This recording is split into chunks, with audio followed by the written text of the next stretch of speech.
One nation one election ये जो bill है वो 17 दिसंबर 24 को इंट्रोड्यूस हुआ लोकसभा में। वो जेपीसी के पास है। एक बैठक उनकी हुई है 8 जनवरी को। दूसरा बिल आपने वक्फ अमेंडमेंट बिल के बारे में जिक्र किया। इसकी कई बैठकें हो चुकी है और एक एक्सटेंशन भी इनका लिया जा चुका है और फील्ड विजिट भी इनकी पूरी हो गई है।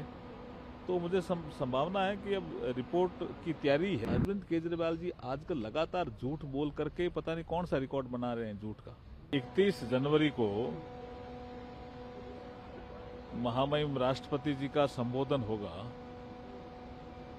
लोकसभा और राज्यसभा के सभी सांसदों को संबोधित करेगी और उसके बाद 1 फरवरी को बजट पेश होगा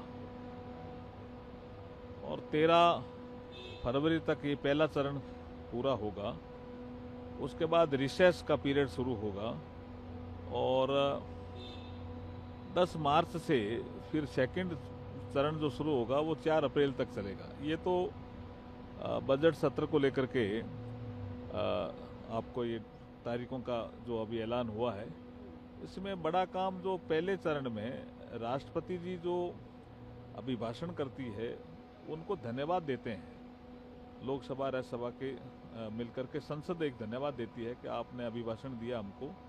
तो धन्यवाद प्रस्ताव पे जो चर्चा होती है वो 3-4 दिन रहती है। ये महत्वपूर्ण काम होता है और उसके बाद जो बजट पेश किया जाता है वित्त मंत्री जी के द्वारा उस पर चर्चा होती है और एफएम की रिप्लाई होती है। मुझे लगता है पहला चरण तो इन्हीं में जाएगा और दूसरे चरण में हमारे लेजिस्लेटिव बिजनेस, कुछ विपक्ष के मुद्दे वो दूसरे चरण में आएंगे।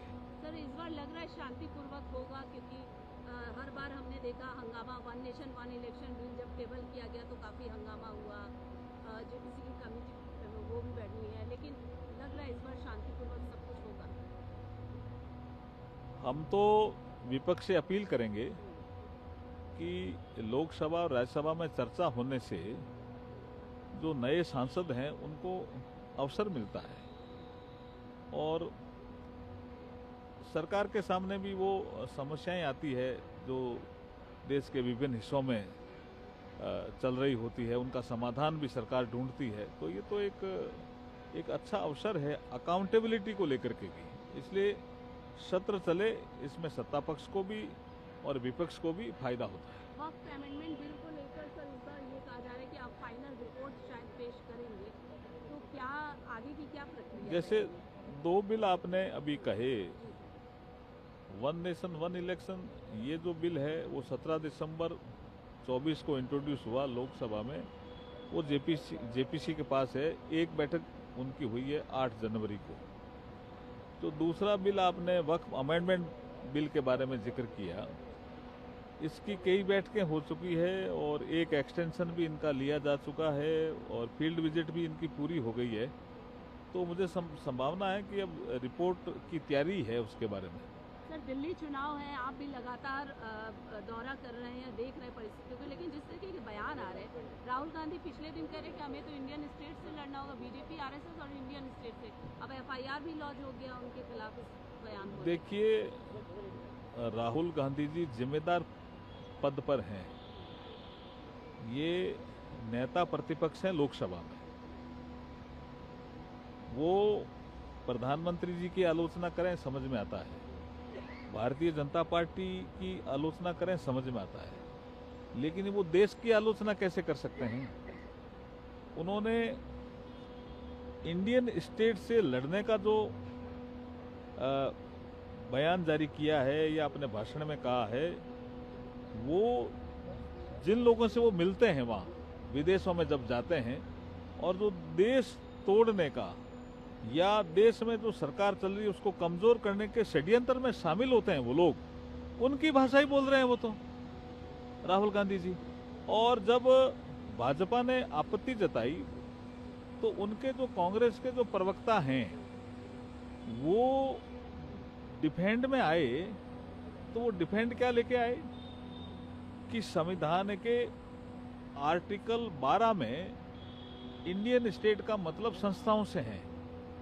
वो भूल गए वो फंडामेंटल राइट का चैप्टर है और उस फंडामेंटल राइट के चैप्टर में आर्टिकल 12 में ये लिखा हुआ है कि फंडामेंटल राइट्स के चैप्टर में स्टेट शब्द जहां जहां यूज होगा उसका ये अर्थ होगा, अदरवाइज स्टेट तो आर्टिकल 1 में ही आया हुआ है। इसका मतलब आप देश की संप्रभुता को चैलेंज कर रहे हैं और आप जिम्मेदार पद पे बैठे हैं।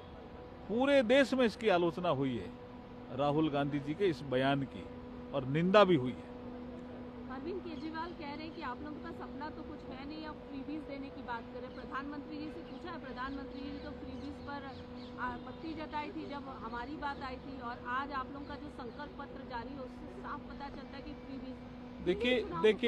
देखिए दो चीजें आपको दिल्ली चुनाव में देखनी पड़ेगी।